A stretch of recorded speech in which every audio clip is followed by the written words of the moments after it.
Nimeishi kwa nyumba yako miaka mingi, lakini sasa nataka kwako nivute baba. Masika, you have this aura and demeanor. You walk into rooms and you just command the space and you're very quiet. Like, wisdom is key when handling a lot of people. I think one thing I wish I would tell everybody, don't ever think you know it all. Don't look down on that small thing that you have. It will open doors for you. what is the ingredient for a proper hit song? I don't think anybody has that formula. Every song that people talk about is a song that meant so much to me from my life. You're an ambassador with the UNHCR. Will we ever get to a point where violence is non-existent? I think where there is poverty, there is fight. If you are in a place whereby you have privilege, you have education, you have good food, you have meals to eat, you are in a place whereby you can do something. Right. And so I believe that we are the government. We are the ones who make the change. Ladies and gentlemen, classmates, karibuni sana to yet another lecture, another episode. As we keep saying, this is the concert for businessmen, so subscribe, check out our conversations, engage with us, let us know the guests that you'd want us to bring on board. Yeah, I'm excited about today's episode, genuinely, because our lecturer for the day is someone I've been looking up to for a very long time. This is the first time we are meeting. Yes, it is. And she seems like she's a pool of wisdom and knowledge, and I can't wait to tap into that. We're still filming at Longonot Place. Come check them out. They have amazing rates. It's a really nice place for your staycation. Check them out. Ni place moja amazing. Also, subscribe to Showmax and watch a show called Untying Kantai. Then come give me your feedback. It's one of our latest productions. Check them out as we hope and work to bring you a film by the end of the year. Yeah. Anyway, wacha tuinge class for the day. Masika. How are you? I'm good. Uko fiti? Kabisa. Tuanze hapa. Tulikuwa na debate ingine kwanza before you came in. Ambassador. I forgot ambassador. Masika. Masika ni ya Western ama ni ya Cumberland? Ni ya kila mahali. Ni ya kila mahali. But sana sana Ukambani. Ukambani. Hapa watu karibu hata tubet. No. Wasitaki kuharibu na watu wa hii side ingine. Watu wa hii side ingine. Ni sawa. You're a daughter of Kenya. Ni sawa wote. Kabisa. Yeah. How have you been? I'm good. You're good? I'm blessed. You're blessed. You have this aura and demeanor. You walk into rooms and you just command the space and you're very quiet. I'm like, thank you. And I'm quiet. Are you quiet? Yes, I am. Yeah, apart from home. Apart from home. And those who know me. So if we ask Mr., he knows a very different person from the person. He says if nothing else works, he'll put cameras at home and make sure we don't know that they're so. Wow. Yeah. Amazing. Ambassador, I was looking at your bio and you're doing so many things. You are an ambassador working with UNHCR, Refugee, you're a musician, you're a minister, you're a designer, and I think I want to start from what life mission are you on? Why are you doing all these things? What's the end goal? I think for me, without using big words, I think it's looking at all the gifts that I have. Okay. So if I'm good at fashion, inspiring people, or singing, or every little gift that I have, I look into how it will make profit for the kingdom of God. All right. And for my children and my family. Because that's what God gives you. I think my mission is to use all the talents that I have to make profit to the kingdom of God. And to every other area of my life which is within the kingdom of God. Right. Awesome. Okay, we'll get to see how that neatly ties into each other. So let's tuanze right from the beginning. How did you grow up? How was it growing up? Was your family musically oriented? Were there people singing within the living room every single day? Yeah. Yes. Yes, that's how I grew up. So we had, my mom was a singer. So she did Sing and Shine. Sing and Shine? Yeah, that was actually her song.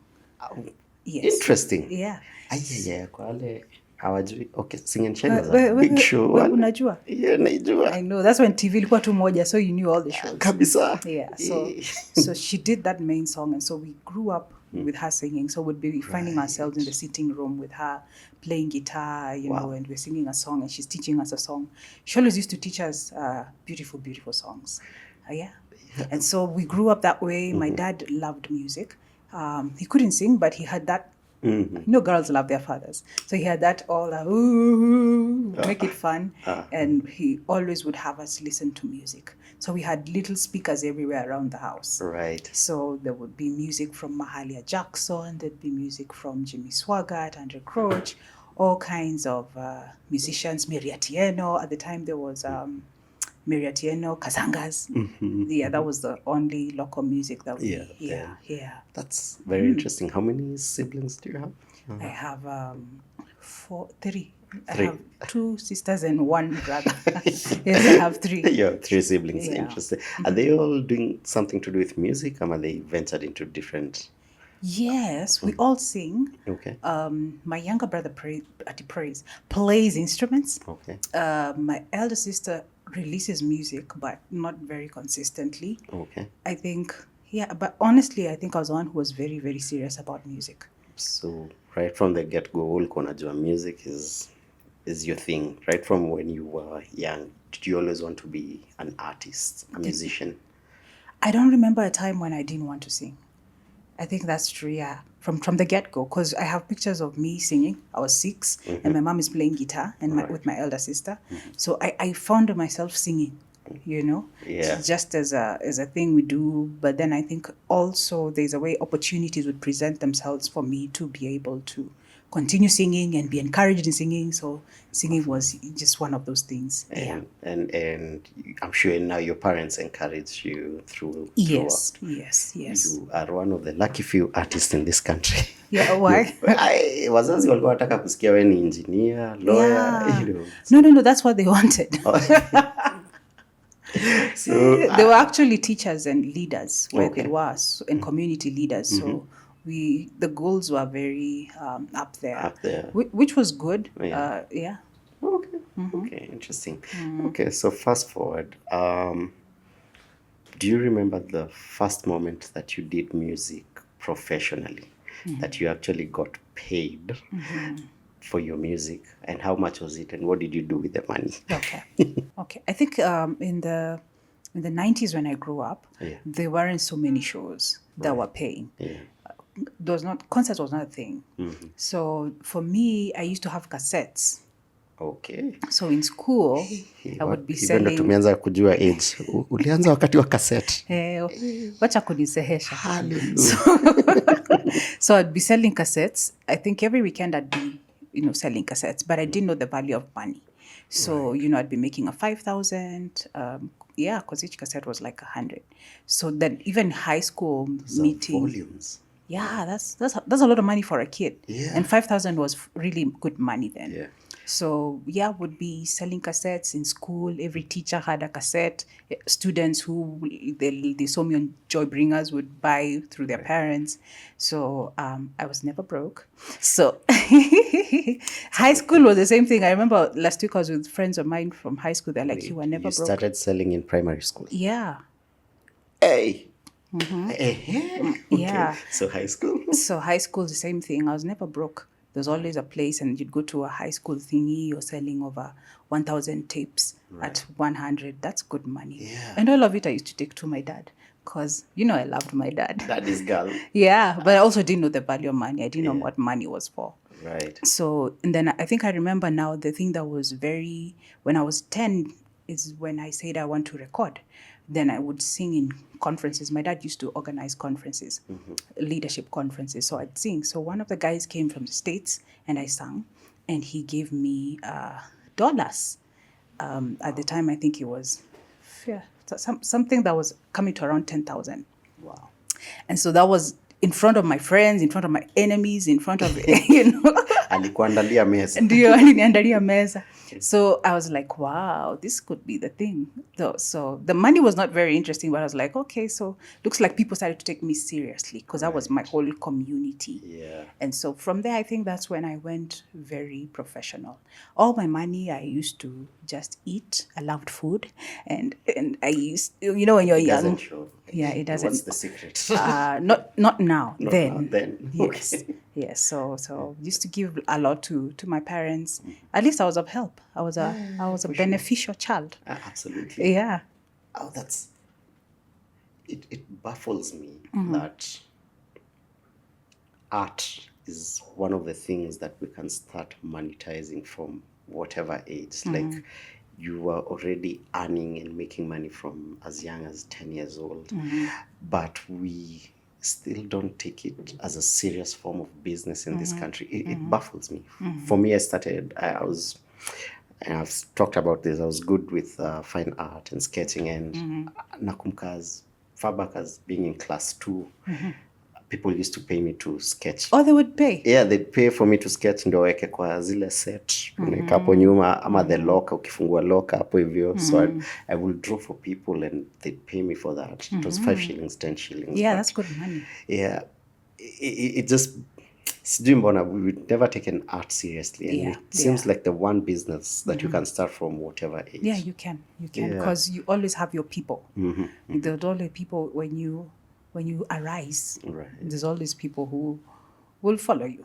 Okay. Your kind of people who will connect. Absolutely. All right. So you're 10 years old. Now you started thinking, okay, now I need to take this seriously.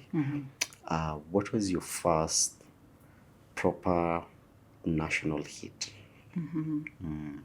What year was Proper national hit. that? Yeah. Like right now, will you release your song and you're like, okay, now the country knows who Masika is? I think in some way we went gradually into national hits because there are some that people would hear but they don't know who has sang it. Like we started with Amo Komete, Amo Kai. That was a big hit. What do you mean? It was a hit, but I didn't, it wasn't a hit. Okay. Yeah. Okay. Yeah. What's a hit anyway? I really don't know how to measure anymore. So there's a more committed. Then there was a song I did, Nataka Milele Hata Milele. That went national, but I think the face to it kind of grew slowly. Okay. And then now Mwema was the one that was everywhere. Siwezi jizuia. Yeah, that one. That's the one that I felt like, okay, that for once everyone was greeting me. I'm like, nilikujua na hiyo wimbo, so Mwema, I think, was a one. Before Mwema, how many years of music had you done? So, you want to count my age? I just, if there's a conversation we love having here is that success is not overnight. So even for the people watching and they want to be musicians and gospel artists, I want them to know how long it takes. Okay, so I was 31, and I started at, you would say 11. Okay. But in between, I was on and off. Right. So I think after campus is when I'd really count. So say a good 10 years. A good 10 years before you. Because I did an album, Mamu Komete I did in campus. Okay. So in campus, the album did well, but not very well. What were you studying in campus? English and literature. Sasa ni ulikuwa unajua muziki. Muziki. Sawa. But I still did music. Yeah, no, English is still okay. So Amukomete, for me personally, that's when I got to start hearing of Masika and then Milele for sure. And Masika was a buzzing word. Now everyone was talking about Masika. At this point, gospel in this country was starting to be like the peak, the most hype. Yeah. This is around 2008, 2009. Yes. Yeah. At that point, the gospel scene was really peaking. So your name had really started just going around, and then poof, you went quiet. And then Atuski Masika anyway. And then I think 2015 is when you came back with Mwema. What was happening in here? Did you, why that long break? I think I did an album, 2008, the Milele album. It had 12 songs. So, of course, that was it was the time I was getting married. It's the time I'm having children. Right. It's the time I kind of took a break to do those things, which I felt were also a priority at the time. Yeah. Of course, I was releasing songs, but they weren't going that far. But I also started to think, do I just want to produce or do I want to sing in church? So I joined the worship team in church. Okay. So I was looking at my options, and of course went into community development, went back to school to do community development. And so I think I was in a place where I'm thinking, is music it? Does it make enough money for me? And I think everybody goes through that in the arts. You're like, iki tu, tutaenda wapi, hii ni familia, I need to pay, I need to do this. But I'd made a decision, I never want to be employed. Okay. And so I said, I'm going to be self-employed and I'm going to endure. I'm going to push. So I was pushing with I think money pushes, business. So I quite didn't have the money to push what I needed to have out there. So it was not being noticed. So it was a quiet 5 years, but I feel I grew more personally. More as a family, more in other areas, and also finding myself really, what do I want to do? Yeah. And I think that's why when you came back with Moema, it was such a big deal because, like you say, you found yourself. Yeah. You'd sat with yourself. Yeah. So by the time you're coming back, you're like, so music is it. Yeah. This is it. Yeah. I'm giving it 101%. Yeah. Wow. Okay. It's good to know that all artists go through this phase. Yeah. So Moema was just, what's the biggest global stage you've performed on? I don't know how to measure. I'm sure there's, you get called for all events and Yeah. music, but there's one probably concert you were told you're performing at this. Even you sat back and you got super nervous. You're like, wait, this is huge. Well, I think, funny enough, the places that I feel like is, say, my church. Interesting. Okay. Interesting, yeah, because I could go and sing in front of presidents, which I have, and not feel very, oh my gosh, shaky. But in my home church, I don't know, perhaps I value my church or value what I've gotten from there. I don't know. So I've been to big places, but I think when you don't know people, it's a bit different. Right. Because you're like, okay. But with people that you're accountable to, that you respect, that you've worked with in life, I think that's where I go like, even places where I've gone to minister and I value and I not value and I know the people is slightly different. Yeah. I think I've gotten good platforms, UNHCR, TEDx talks. There are many. There are many. I even started to count. I think I've performed in so many places I don't even remember some. Yeah. But I love them all. But I think where you know your people, that's where it's a bit. Am I making sense? Yeah, absolutely. Yeah. Absolutely. Yeah. How many countries have you traveled with music? And what's the one country you got a call, you're performing in this country and you were like, sasa hata mnajua Kiswahili? I think Australia. I felt the love in Australia. Right. I cried out of joy in Australia when I went to Australia. Awesome. I felt, this is beautiful. And also Congo. But also Tanzania received music very, very well. They make you feel like you are a musician. They have a way of, celebrating music that's different from us. No, Kenyans. We do a good job, but there's a way Tanzanians do it. I mean, you would see even in their live recordings how they are rejoicing and dancing. Yes. They are really happy. Yeah. Yeah, Kenyans, we are a peculiar people. I think we're cool, calm, and collected. Yeah. They'll never show you that. And they love you, lakini before akuambie. Yeah, that's really true. I also have done that. If I saw you walking there, I wouldn't say hi. I'd go like, do you see ule? Ni feel ule? Wakenya to change. So I Tanzania expect it. Congo is a very musical country. So yes, they definitely receive you well. Australia, your audience, was it predominantly Kenyans or everyone? It was mainly Kenyans. It was mainly Kenyans. It was mainly Kenyans. Okay. Because I've always, music, I know they say is international, and it always baffles me how you travel and perform to a non-English speaking country and people are still out there celebrating it. Yeah, so I've always wanted to know, for you, when you prep to perform out there. Okay. Yeah. I see. I think music cuts across, and where I've got an opportunity to minister in places where it's diverse, different countries. I think the important thing is, of course, to translate for them what you mean. Okay. But music, I tend to feel like what is more cultural, what's authentic us, is what tends to do better outside our own people. Right. Say songs like "Amo Komete" will do better in a white, where you involve them, and yeah, it's always amazing. Music is powerful. It takes you places you never go with your legs. Let me tell you, every time you sing a line, it's like I hear a very different Mercy, because when you're speaking, your voice is very calm and Cool, calm, and collected. Yeah, but when you sing, it's so powerful. Yeah. It's like okay, that's interesting.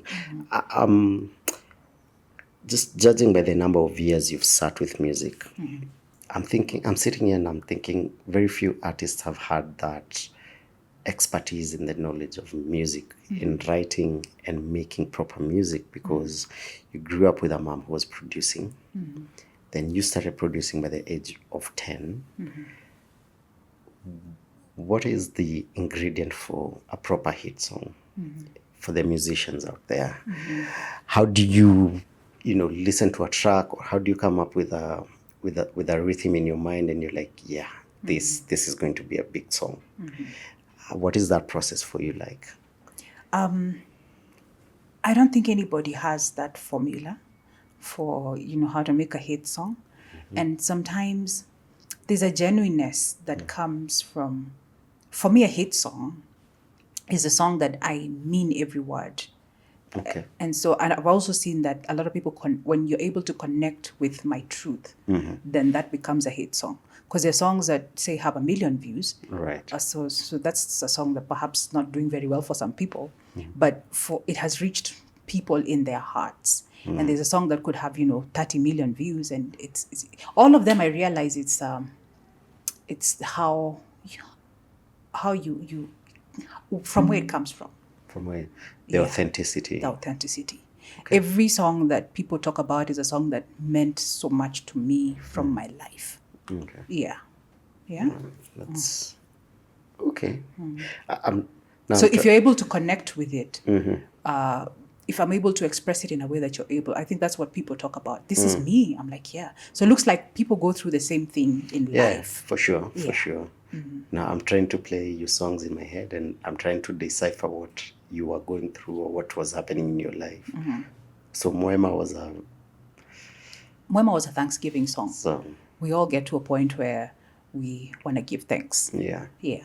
And in a personal way, it made sense to me. Yeah. Nikupe nini, what can I give you comparing to what you've given me?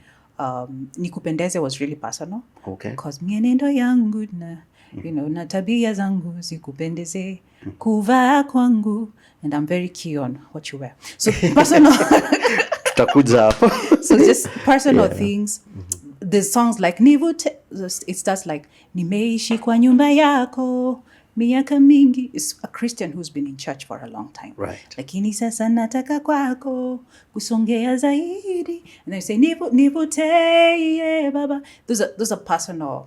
There's another one, Nisamehe, that did very well with a lot of people. Yeah. It was like mimi ni mwenye kutenda makosa. So a lot of sinners.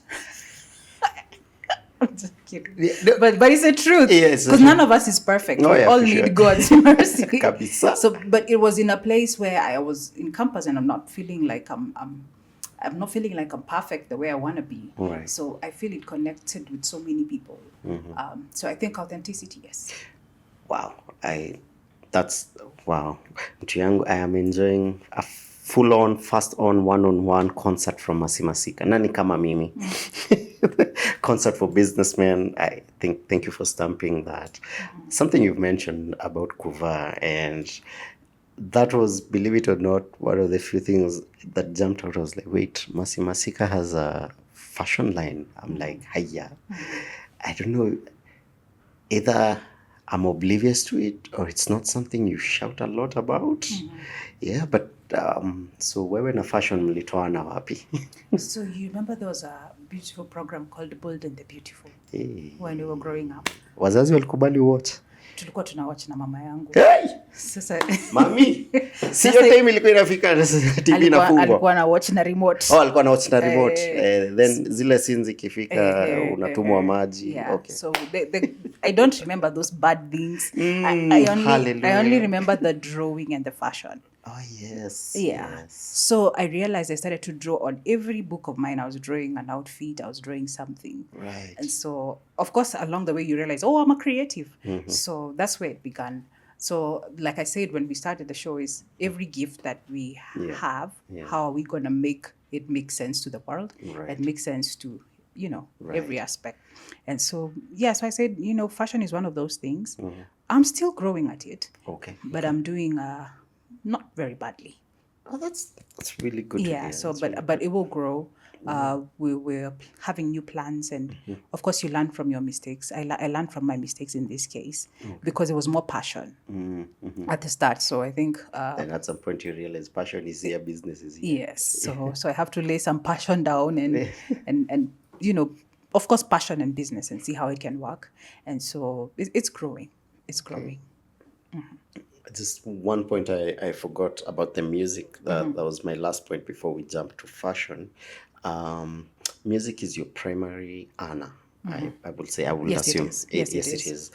And for you, as at the same time, you're a minister, and so music is your way of ministry. And so I'm just curious about that balance between, if a church calls me to perform, when do I ask them to pay me, and when am I going for ministry?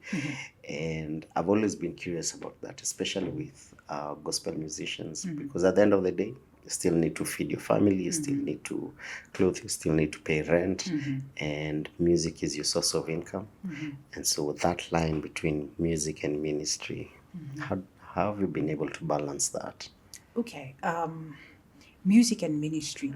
I think one good thing I have is the ability. I think you need to be real, and even when you're wise, especially when you're handling the places where you do out of giving, the places where you do business.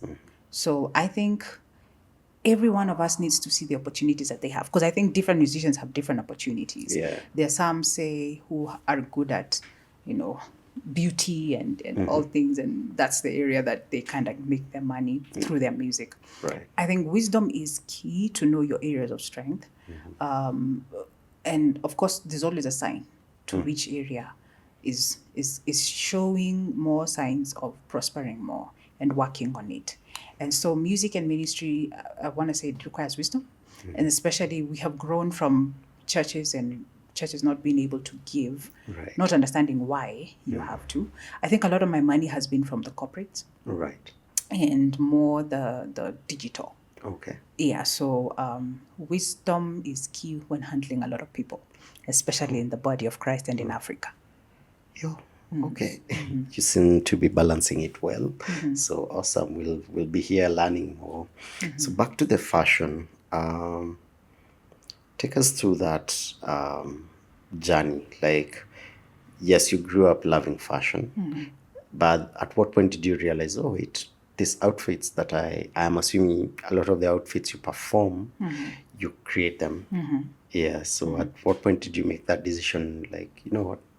I think I can do this now as a proper business. Yeah. Yeah. I think one thing you realize, and this is just my opinion, as you get older, when you work with many brands, you realize this is the kind of thing that keeps coming to me. Come and work with us, and with our clothes. Yeah. Come and do this for us, and it kept coming. So I was like, I'm getting to an age where I'm not sure if I want to work with other brands. whereby I think I want to grow my own thing. And I think we all get to where I feel, well, I want to be self-employed. So True. so I got there and I said, I think I want to do my own things that make, that I'm able to do the marketing, because what I'm doing for people is marketing their products so that they catch up. And so for me, it's just taking advantage of the opportunities that I have within my passion. Okay. Yeah. So you're multi-talented in terms of arts. That's fashion, music. What has been the hardest thing for you to learn on the business side? And I know for us as artists, wewe tunasikianga ni kama biashara imekufunga. You need your time to create. But now business on the other hand dictates. And so what was the one thing you had to learn the hard way, business wise?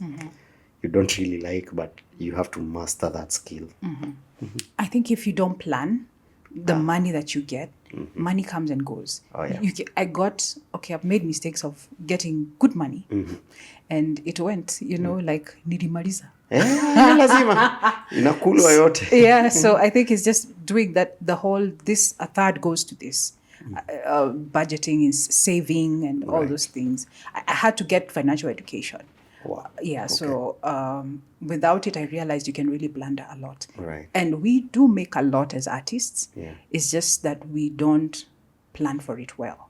So financial management is key for any musician, for any artist, because, someone was saying it's a few percentage of people that make 100K per month in the country. And then you realize, we actually make that, perhaps and more, as artists. So it's just not consistent as the others. But if you're not able to manage it well, you will waste it. Right. And that I learned the hard way. I have the ability to waste. To finish, you have... What's your guilty spend? What do you spend most on when you're not planning? Perhaps holidays. Holidays? Yeah. Right. Or clothes, or... Oh, you love clothes, okay. Or makeup, or just things that you don't even know where it goes at that time. But I also think I was a big giver than I should have been sometimes. Was that from being more of a people pleaser then? Is that something you've struggled with? I know myself and a lot of my friends. Compassion. Compassion. Yes, compassion. It's more compassion, more Mother Teresa. Right. The compassion aspect, but it was not balanced. So of course now as you get on, you realize you need to set aside money for giving, such that you're not giving everything away. You're not mismanaged. Yes. Yeah. Sometimes when you overgive, it can be mismanagement. Right. Okay. Okay. So tackle the music and the fashion. You're an ambassador with the UNHCR refugees, and first of all, how do you find yourself there? How do you find yourself working in that world? For me, it's more volunteering. So I learned from an early age that most of my blessings came from volunteering. Most of the good things in my life, most of the biggest deals came from volunteering, networking. Right. So I didn't know it was networking. But of course, now later is when you realize, networking is key. Yeah. So that came from that, just volunteering to serve. I learned the story of refugees quite early because I've met several. Okay. And it's never easy for most people. Right. Because they're intelligent, just like you. I just call you intelligent. So Thank you. So they're just people who are just like us, creatives, who are just like us, all kinds of people, pioneers and everything. They have their strengths. Some are doctors, some are all, but they didn't have the opportunity. And I think it became more real when in 2007 we had issues in our country, and it would have been very easy for us to be refugees with all the gifts and with all the intelligence we have as a nation. Right. So I felt like, and the women really go through a lot. Yeah, because there's a lot of abuse, and the children too. So it's really bad stories. When you hear them, if you hear 15 of refugee stories, you think. So I said, let me do what I can do. It may not be very what people want to hear. Right. Because sometimes when something is far, we kind of put it far. But when you meet someone like we met today, it's different. Yeah. So I've gotten to meet refugees in Kakuma, in Dadaab, and I feel whatever little I can do, like Wangari Maathai said, like the little bird that was putting out the fire. Right. I think it makes a difference. Right. Yeah. So what exactly do you do with refugees? I think what we do is we raise funds. Okay. Basically. Okay. Yeah. And let people know the story of refugees. Right. Yeah. It's something you've just said, and for a lot of us who've maybe never experienced refugees, or it's something we just hear, we assume refugees are, unajua watu wamewezwa na life, like, but what you've just said, some of them are doctors, some of them, I was very shocked to learn that we have people living in refugee camps and they are millionaires. It's just that their country didn't work, so entrepreneurs, professionals, and they were doing really well, and then because of one reason or the other, they had to come live in refugee camps. For us, refugee camps ni, watu life email. I met a lady, she told me she needed to move from one place to another, so she needed to pay some men to take her. So she's telling me how much she had to pay. It's the tune of 300,000 to take her from one place to another. And so she came here to Kenya, and now she's living in poverty. And I thought, some of us, all we have is 50,000, and we think we're it. Right. She had 300,000 of her own. Of course, there were other costs that came along the way, and now she's in a refugee camp. Do you see? So it's not people who are dandas. It's people who know what they're doing. It's just the system that fails them. Is there something we can do? I was just looking at the stats, and I think from the UN page, it says there are over 117.3 million people globally that have been forcibly forced out of where they live. Is there, for us, Kakuma and Dadaab, unless you've had the opportunity to go there, it's just a story we hear on the news. Is there something that we can do? Yeah. First of all, if you don't know the story, if you're not involved in finding out about something, you won't be concerned about it. Right. So I think the first thing to do is to find get to, everything is in the internet right now. Find out about refugees in Kenya. Listen to their stories. Right. If you can, visit Turkana. It's just here. Ni hapa tu. It's just a drive away. If you can. But there's stories everywhere. And even the ones that are not there, there are some who live here. Right. Listen to them. Listen to their story. Listen to their struggles. And that's the first thing they want to be listened to. They want you to validate, to understand them.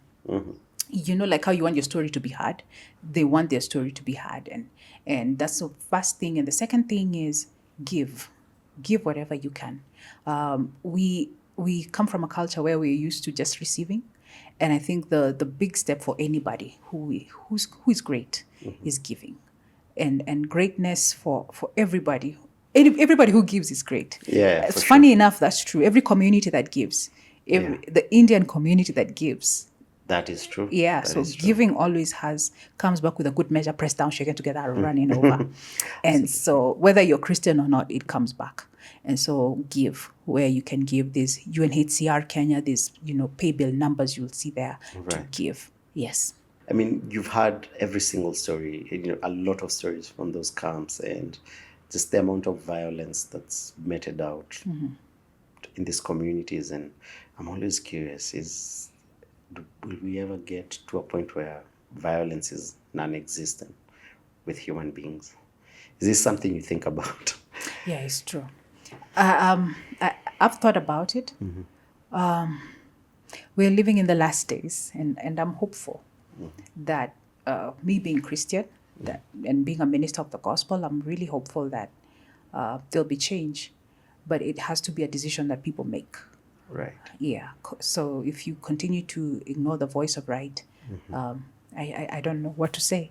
Yeah. So we don't know how bad we can become until situations come to us. That's true. So don't stand there and say you trust yourself not to be violent or to be evil, because you don't know who you can be, given certain situations. And so I think we need to make a decision to be the voice of right, to choose right. And it's a decision you make not just in one area, you make it in every area of your life, that I'll choose right, whether it feels good, whether it's beneficial, because I just choose right. Right. Wow, that's very powerful. Just in the global perspective, I mean, one other statistic that just jumped out, and I was like, hey, okay, 75% of the world refugees are hosted in third world countries or middle income countries. I'm like, wait, isn't that a bit unfair? Like, shouldn't the first world countries be doing more of the heavy lifting? Why I that think where there yeah. is poverty, there is fight. Yeah. Yeah, if you look at the places even in Kenya that there's low income, there's more fight, there's Yeah. more True. you understand? Yeah. So I think poverty is part of the reason why there's a lot of war. Yeah. And everybody fighting to become. Right. And so that's just it. That's just it. That's why this show is important. We need to come out of poverty. Manze, Because for sure. poverty is Yeah. really, it ties many things. Oh, absolutely. Poverty really removes dignity from human beings. Yeah, it does. Ah, man. A lot of heartbreaking stories, as you mentioned, from these refugee camps. And I know you've worked a lot with men and women, mostly women who've gone through SGBV. And, you know, you're sitting here as a very successful lady. It's always very unfortunate that every guest I've had, and they're a lady, they did go through some very huge challenges just because of their gender. And I'm just curious, what was it like for you now, making a name for yourself in the music industry and now fashion, and seeing that the women out there in those harsh communities are still going through a lot of violence based on their gender, but you're also going through some challenges, my assumption. Yeah. What was that cover? Are there places you were told, because you're a woman, because you have makeup, you can't perform, because of how you dress? Yeah. For some reason, no. That's But beautiful. Yeah. talking about other women who are less privileged, I think one of the things that we need to realize, especially if you have an education, if you have a job, you're in a privileged position. Yeah. Even us in arts, sometimes we don't feel it because we have so many challenges That's that we true. have, that we always think that, you know, we are not in that place, but people look at us that way. Right. I also think perhaps sometimes politicians feel like they're not in a privileged position because they have other struggles. I think everybody who's making it doesn't feel like they're making it. I met people who told me, who I look up to, and they're like, you made it. That's why we you know, we don't know what to do with you. I'm like, really? Have I made it? Really? Right. And I was watching Queen Elizabeth. She never felt like she made it, you know, in her younger years. And I realized that I think we need to be more intentional to see what that we have as people, and realize that we are in a place. If you've never been raped, if you've never been abused as a woman, you're in a place of advantage. You're in a place where you can help another woman who's going through something. And so I think I always grew up knowing that God has given me so much, and I can help somebody. We even work with women in Pokot.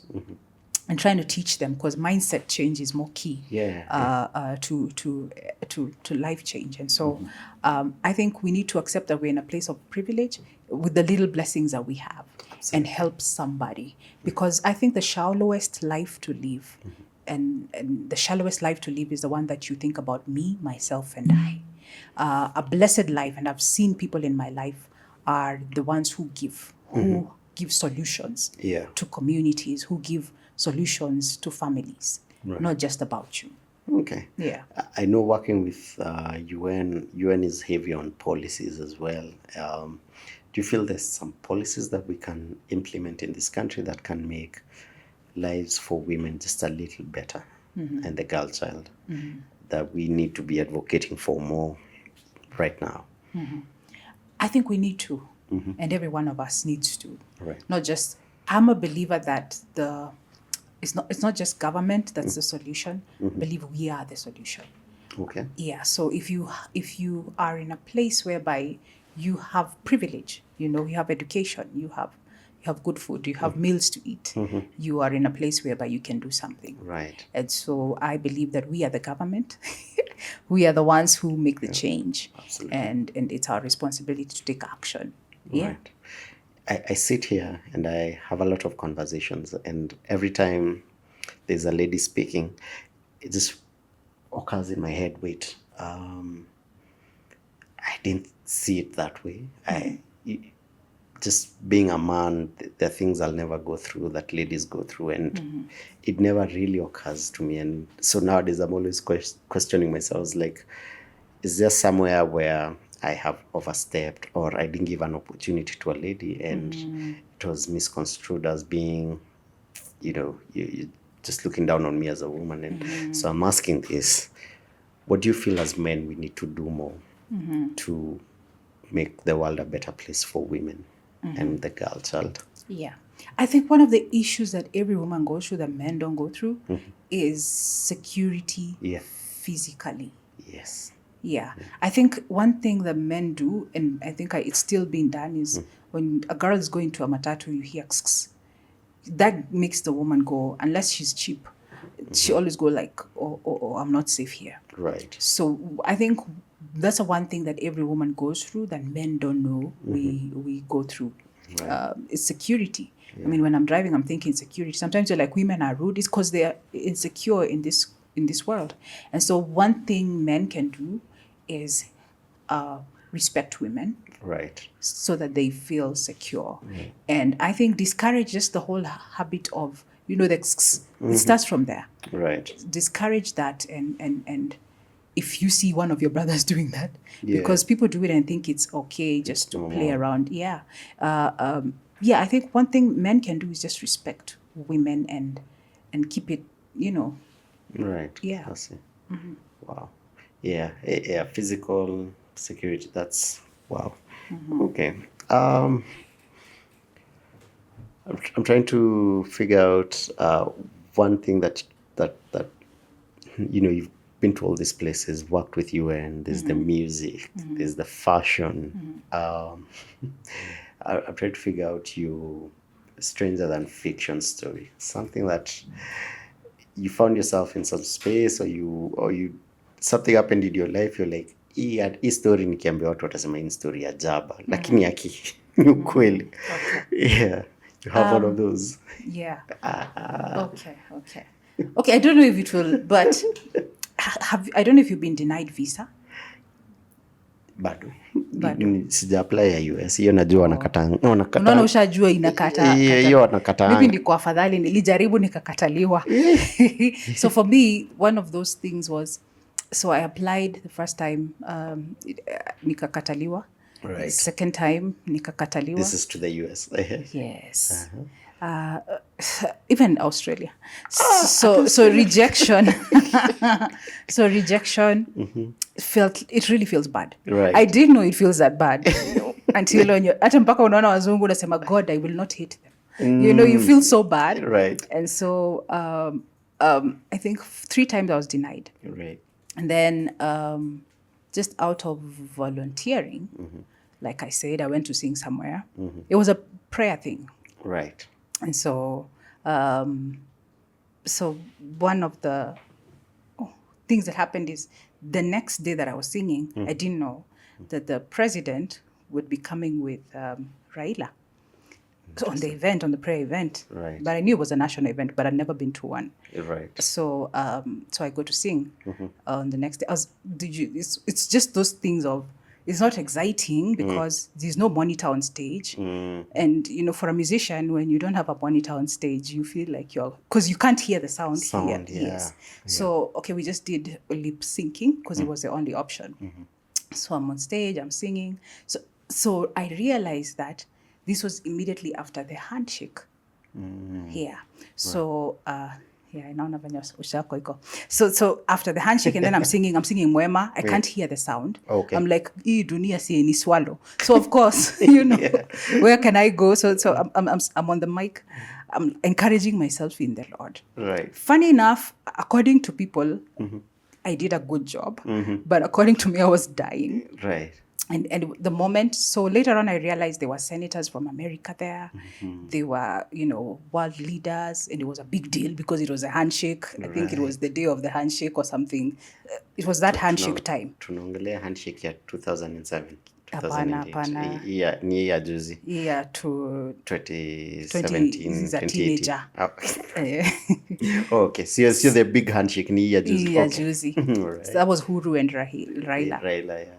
And so from there, so the senators later on, like a few weeks later, they're like, they want me to come and sing in the States. Wow. So I go again, I'm denied. Na niko na barua. Kutoka kwa senator? Si kwa senator, kwa hiyo mkutano wenye walikuwa wananiita. Yes. So the miracle that happened is the one of the senators wrote to our embassy here, and I was able to get my visa. Right. It was a big miracle because I think you always feel like you're a village, because I come from the village. So I always felt like, I'm just a village girl who would bother with me. So even sometimes when you're singing, you don't feel big. You feel like you're just small, as in like you're just a singer who sings. There's nothing that makes you feel, oh my gosh, I'm a celebrity. Okay, that's for me. Perhaps for other people, they feel like they're celebrities. And so from there, I got my visa. Right. I went to the States. So I went to sing. I sang, of course. There were many senators. That was my first time in the States.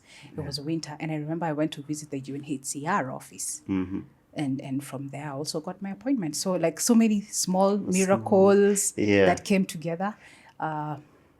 Small things, but they really make a big difference.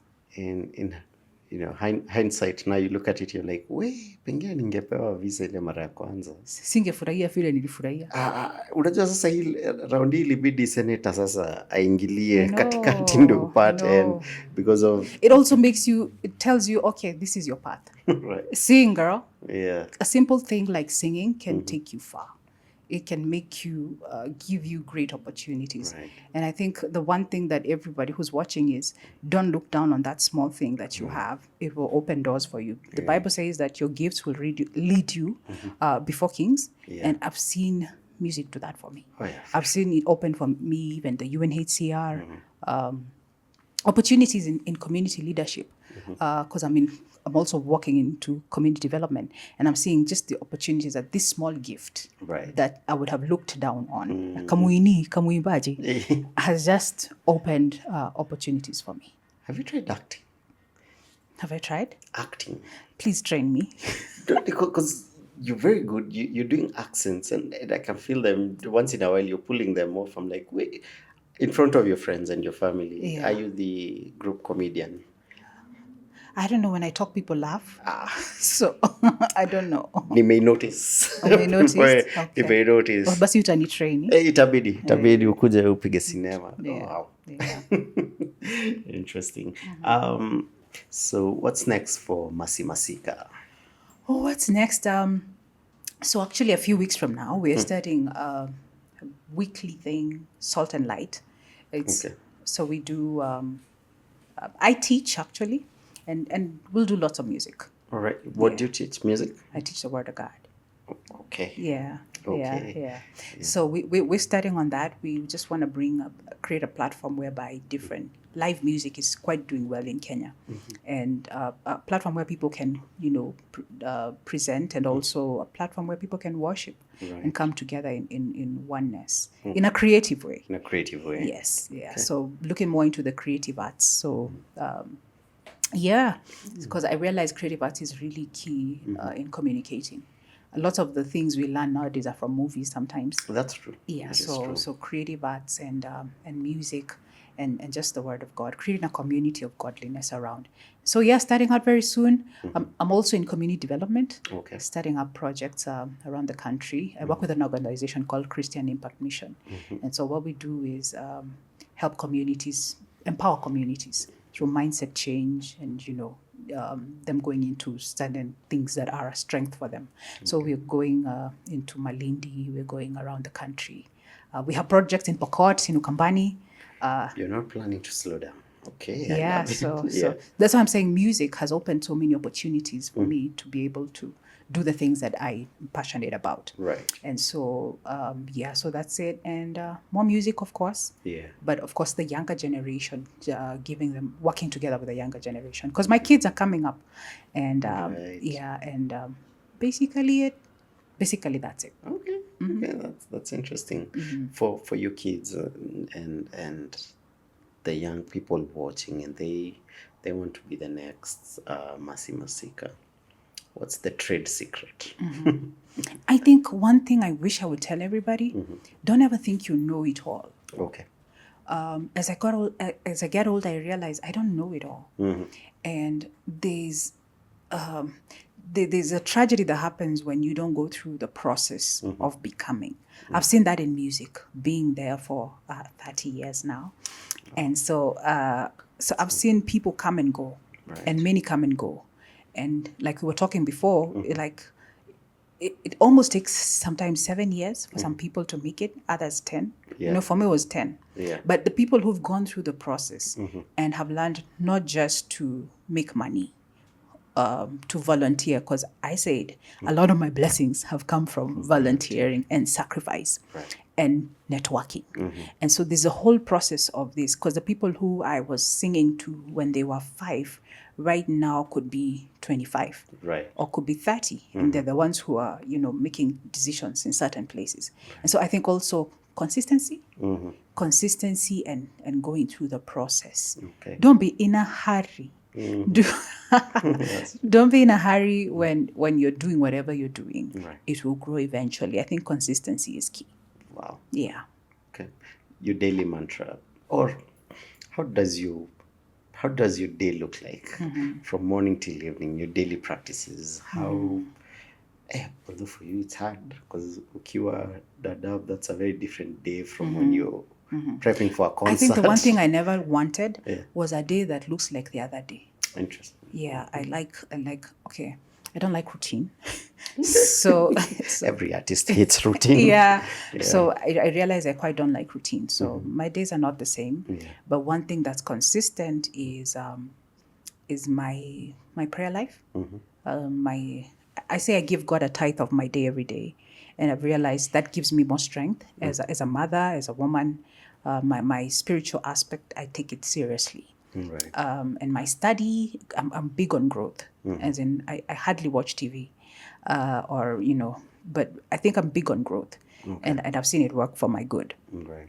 And I'm big on psychology. I'm big, so many things, but I'm big on growth, and just every day presents new opportunities. I mean, I wouldn't be with you tomorrow, but I'm excited about I'm meeting Phil. Right. Yeah. So. Every day, prioritize. Prioritize. Yes. Okay. Okay. And I value exercise nowadays more than when I was younger. Yeah. For sure. I mean, you keep mentioning the number of years you've worked, or once in a while. I'm like, no, she does not. Genuinely, I'd give you 20s. Thank you. You look very. That is the best thing you can tell a woman. Yes. So yes, I can see where the exercise is coming through. Okay, that's amazing. Do you have a mantra, an everyday line you keep telling yourself that keeps you going? I think just the keep going attitude is what I have, because some days are darker, some days are brighter. But one thing I've realized is, me I'm an intercessor. So I've realized that even the lowest of days, eventually something good comes out of it. So if you just keep going. So I think the keep going attitude is the one that's really in my head. Right. I tell myself in my head. I don't say, keep going. You are strong. You know how people look at themselves in the mirror. That's good, but I think it's in my head. It's in your head. Keep going strong. Right. Victory after victory. Okay. You're really famous. You have a huge following. Your music is global. You're a mom. You're a woman. You're a wife. And all this pressure just thrown at you. How do you keep sane? How do you maintain balance? Yeah, how do you deal with social media, with everyone just prying into your private life? I think I'm grateful for the support system I have. Yeah. One of the things I have is an awesome husband who, you know how the Bible says Jesus gave himself for the church? My husband sacrifices. He's the kind of husband that sacrifices. And so out of that, my daddy too was a sacrificer. I mean, that's what a real man does. He Yeah. sacrifices. Right. And so my hubby has really been key, my father, to support. And I think that's the aspect of men are key in society to support, especially women. So I've never felt like I am under any pressure to protect myself. I'm in sort of like a secure space. And I also have a heavenly father who I confide in a lot, and he helps me a lot. So I think fathers and men figure in my life have really done their job. Wow. And so I don't feel so much pressure. I feel the support. I feel, yeah, even when we are not agreeing, I feel the support. Okay. And I really thank God for that. That's the one thing I thank God more than anything, for my husband, for my daddy, for my son, for the people around me. God has given me beautiful people, my mother, my pastors, my community. I think community is key. It helps you stand strong. Okay. So if you don't have one, you create one. You create one. Yeah. I think we rarely hear that anywhere, that you've had very strong, supportive men in your life, and this is just to the men. Yeah, In yeah, your life, we rarely hear that nowadays. So thank you for that. yeah. And wow, okay. So looking out for new music and all the new things that you're planning for us. Thank you so much. Thank you. For creating time for us. This was amazing, amazing, amazing. Yeah. Classmates, I hope mkiwa home you've enjoyed the conversation, and if you feel there's something more you would have wanted to know or wanted me to ask, just kuja kwa comments, engage with us. She's more than happy for us to throw the questions to her, and she will engage. And thank you so much. We're still filming at Longonot Place. Come check them out. Book your staycation. Subscribe to Showmax. Watch the show Untying Kantai. Come give me your feedback. It's a very introspective show about the church especially. So this was a timely conversation. See, tupatane next class. Sawa sawa.